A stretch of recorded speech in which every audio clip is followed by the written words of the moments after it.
presidio davanti alla sede di Veneto Lavoro a Mestre in concomitanza con l'incontro tra sindacati, regione e proprietà della Costa Ampressa di Gardigiano di Scorzè, assenti i rappresentanti del fondo tedesco, l'appello per trovare investitori.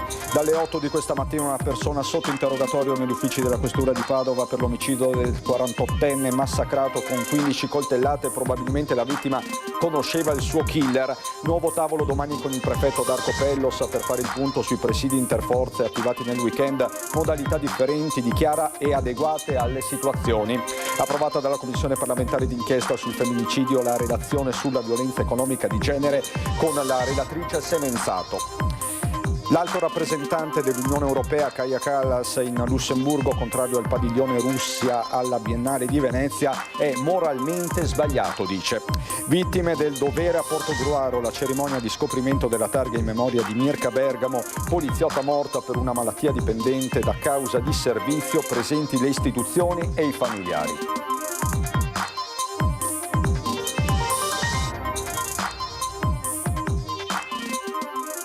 Bentrovati, buonasera telespettatrici, telespettatori di Antenna. Tra i tanti fatti di cui dobbiamo darvi conto in questa edizione veneziana dei nostri telegiornali, prima però il sondaggio di Ring che torna puntuale anche questa sera con il vice direttore Ferdinando Avarino. Sullo sfondo c'è la polemica dopo la consegna di 180 cappelli d'alpino ai volontari delle Olimpiadi, fatto che ha suscitato l'indignazione di tanti alpini veri. Per questo vi chiediamo: cappello alpino ai volontari, giusto? Se sì, il numero è quello in verde, se no quello in rosso. Come sempre la chiamata è gratuita, l'esito questa sera a Ring con Avarino. Dicevamo i fatti a partire dalla cronaca sindacale, con il presidio davanti alla sede di Veneto Lavoro a Mestre in concomitanza con l'incontro tra sindacati e regione proprietà della Costa Ampressa di Gardigiano di Scorzè, assenti i rappresentanti del fondo tedesco.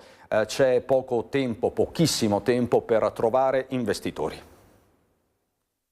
È stato un incontro complicato perché la situazione della Costa Ampressa in questo momento sicuramente ci sta allertando. È un incontro che comunque ha avuto anche delle note positive, perché ci sono degli interessamenti concreti che speriamo si manifestino anche in maniera ufficiale per far sì che ci sia la continuità dell'attività lavorativa dei lavoratori e delle lavoratrici. Presidio davanti alla sede di Veneto Lavoro a Mestre in concomitanza con l'incontro tra sindacati, regione, proprietà della Costa Ampressa di Gardigiano di Scorzè. Assenti i rappresentanti del fondo di investimento tedesco Accursia Capital, che ha disatteso l'impegno di versare 150.000 euro entro lo scorso 13 aprile per sbloccare le manutenzioni degli impianti. Il fondo Accursia è un fondo inaffidabile. Lo testimonia il fatto che tutti i lavoratori presenti oggi qua sono qui presenti perché l'insicurezza porterebbe a colpire un territorio che già è stato colpito in passato da altre chiusure, e questi fondi non fanno altro che, speculando sulle aziende in crisi, a distruggere il tessuto sociale ed economico sia del nostro paese, ma come già sta accadendo in altre realtà anche in tutta Europa. Al presidio, per portare il loro sostegno, anche i colleghi dell'Aluminium Die Casting di Saonara nel Padovano e della Friul Press nel Pordenonese, con cui condividono un destino simile.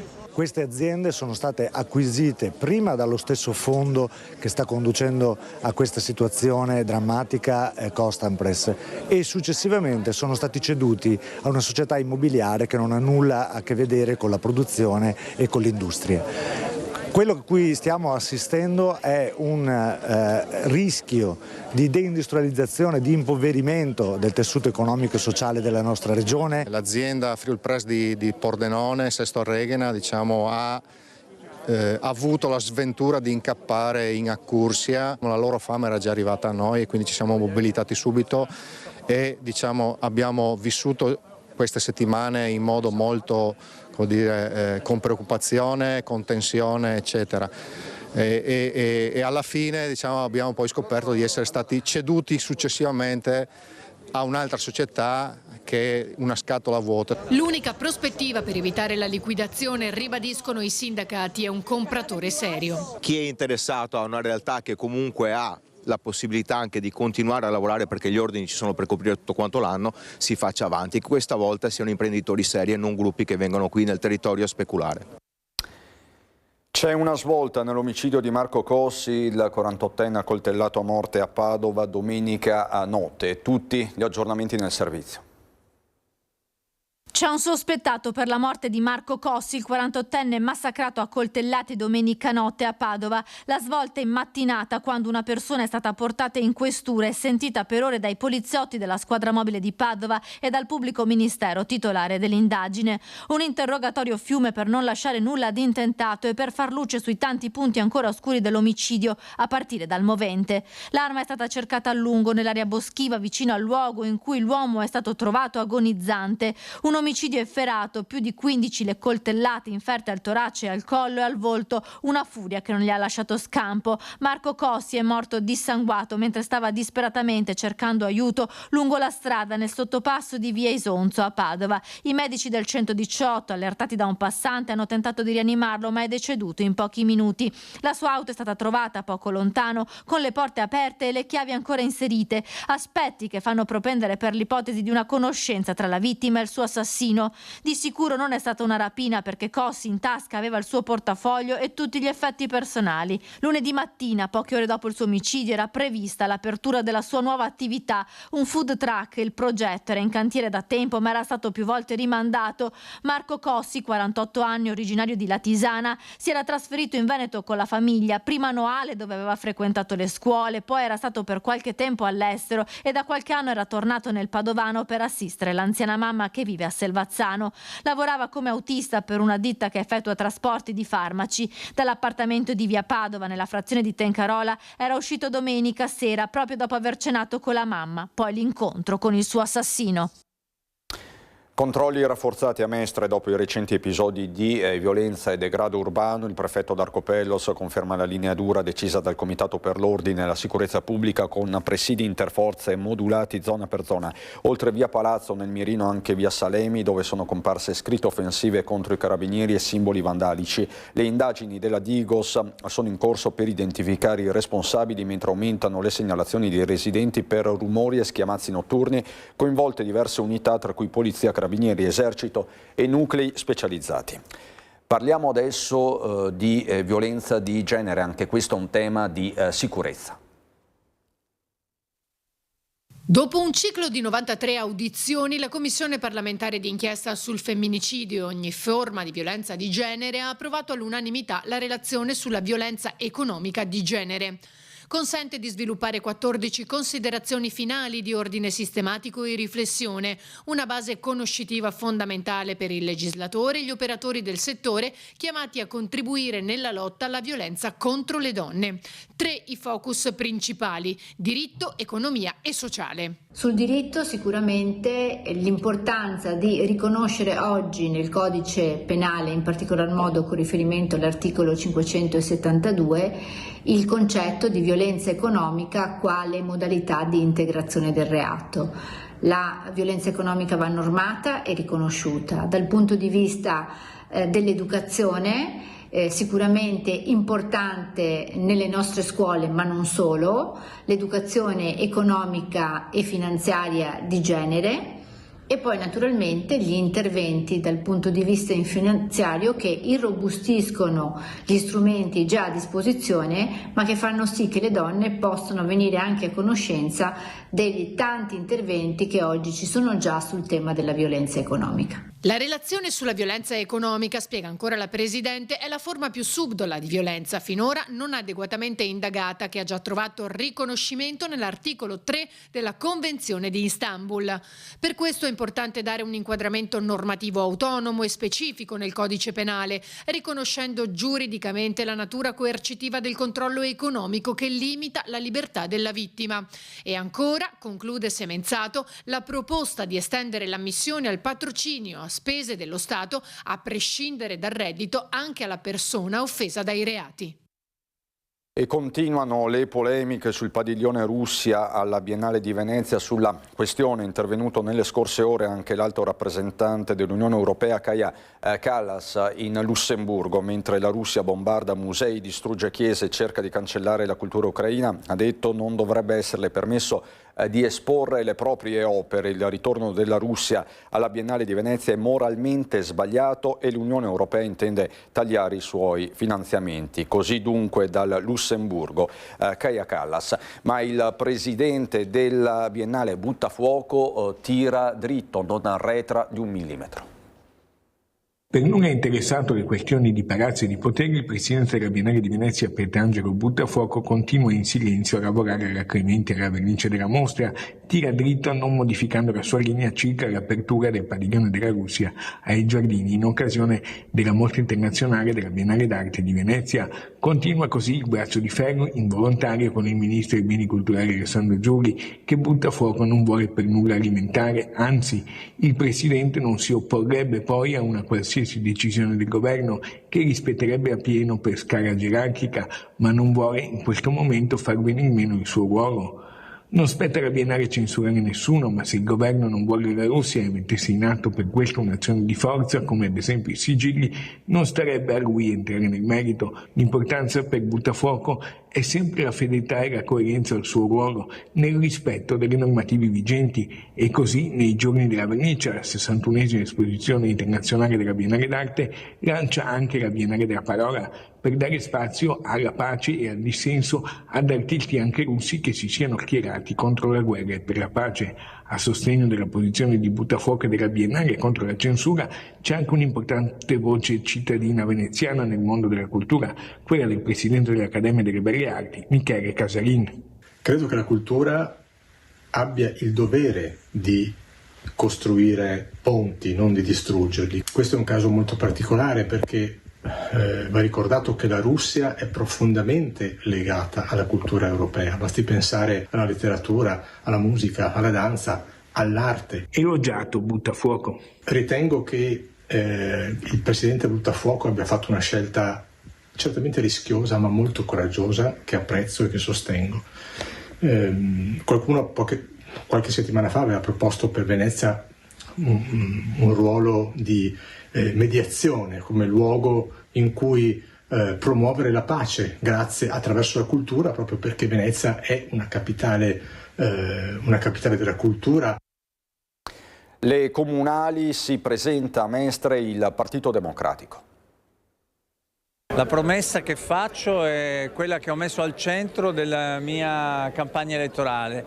Da oggi, anzi è già partita, una voglia di ascoltare e una voglia di cambiare. Io sarò quello che ascolterà sempre i cittadini e che si adopererà per cambiare davvero le cose. Io non mi sono candidato per gestire l'esistente, ma per cambiare davvero le cose, e quindi ma lo stile di governo sarà quello dell'ascolto, del dialogo e del confronto, che nel corso di questi anni non c'è proprio stato. Con questa promessa ai cittadini veneziani, il Partito Democratico scopre le carte e presenta la sua squadra per le imminenti elezioni comunali. A Mestre, il candidato sindaco del PD, Andrea Martella, ha lanciato una lista di 36 nomi, guidata dal capolista Nicola Pellicani, già protagonista nella prima giunta a Brugnaro. Una squadra di donne e uomini con diverse competenze e un forte radicamento sul territorio, tra isole, terraferma e centro storico, che si concentrerà su 6 punti programmatici: casa, sicurezza, costo della vita, turismo, municipalità e servizi. Noi partiamo chiedendo ovviamente e presentando una svolta rispetto a 10 anni di città massacrata, ma soprattutto con delle proposte chiare e serie su alcuni punti: casa, sanità, sicurezza soprattutto, ma anche più servizi e più vicinanza al territorio, a partire dalle famiglie e dai bambini e dai giovani, perché per noi Venezia, Mestre e tutto il nostro comune deve tornare, deve essere la città dei bambini e la città dei giovani. Martella rivendica una proposta di cambiamento, più partecipazione e ascolto, dopo anni che, secondo il candidato, hanno indebolito coesione sociale, servizi e trasporti. Abbiamo detto che il sindaco dovrà essere un sindaco, e io lo farò, che unisce, che non divide, che guida, che decide naturalmente, ma dopo essersi confrontato. Abbiamo detto che daremo di nuovo forza alle municipalità, che dovranno avere di nuovo deleghe, risorse, competenze, e che riattiveremo i forum, i comitati, tutte quelle forme di partecipazione che nel corso di questi anni sono state invece tenute lì e non sono state convocate. Intanto il candidato Martini schiera una veneziana doc. 21 candidati, una presidente e un programma serio, preciso, attento a quelle che sono le necessità della città. Tutti veneziani candidati nella lista della città dopo il mancato accordo su Giovanni Pellizzato. Abbiamo avuto il niet da parte della buona stagione che sostanzialmente, motivando con un accordo politico che doveva esserci necessariamente a monte, ha negato una possibilità concreta di viaggiare assieme per la municipalità, visto che la municipalità è a turno unico, con dispiacere, perché appunto il candidato, l'abbiamo sempre sostenuto anche noi, ci ha messo nelle condizioni di non poter utilizzare la lista per Pellizzato. Martini dunque presenta come capolista la veneziana doc Alessandra Trentin, docente al Liceo Musicale di Venezia, attività di insegnante alla quale affianca quella di concertista e organizzatrice di eventi culturali e sociali. È una candidatura molto forte,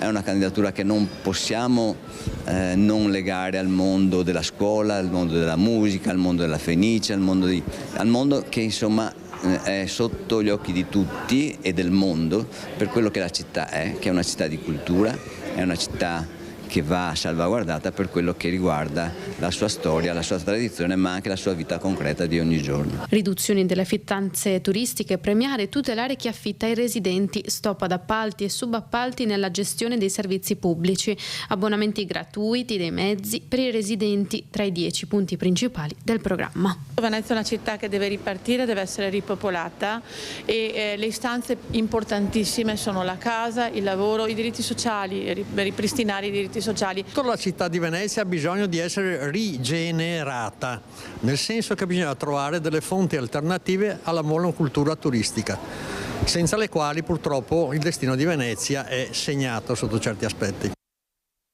Vittime del dovere, Portogruaro non dimentica Mirka Bergamo. Aveva 34 anni Mirka Bergamo, assistente capo della Polizia Ferroviaria di Venezia al posto Polfer di Portogruaro. È morta il 22 febbraio 1999 per una malattia dipendente da causa di servizio. Lasciò il marito e 3 figlie di 10, 8 anni e una bambina di pochissimi mesi. La città di Portogruaro le rende omaggio con una targa commemorativa alla presenza delle istituzioni e della sua famiglia. Mi pare di aver colto un forte senso di comunità e in questa comunità la presenza della Polizia di Stato forte, bella, continua, che continua appunto anche nel ricordo di Mirka. Questo nostro servizio che non ci chiede di essere eroi, ma ci chiede di mettere in conto anche di sacrificare la vita per gli altri. Un servitore dello Stato che arriva fino all'estremo sacrificio nella quotidianità del suo lavoro e per questo tutta la collettività deve esserle riconoscente. Il fatto che sia stata posta questa targa deve essere proprio di monito, da un lato per le giovani generazioni come esempio e dall'altro anche come punto di riferimento di quello che deve essere il comportamento di ciascuno nella propria quotidianità. Numerosi cittadini che non hanno voluto mancare l'appuntamento, tra cui anche una folta delegazione scolastica. La targa è stata posizionata in via Diaz nell'area verde situata di fronte allo scalo ferroviario. Ricordiamo Mirka Bergamo veramente con grande emozione. Dal punto di vista dell'amministrazione abbiamo visto riconosciuto uno sforzo prolungato di tanti mesi e di lavoro per questo momento. Dopo 27 anni ha visto riconoscere non un merito, ma un'attestazione di solidarietà da parte di tutta la comunità. La comunità di Portogruaro si è stretta attorno alla famiglia. L'edizione di Venezia invece finisce qui, subito dopo la sigla c'è il meteo. Buona serata.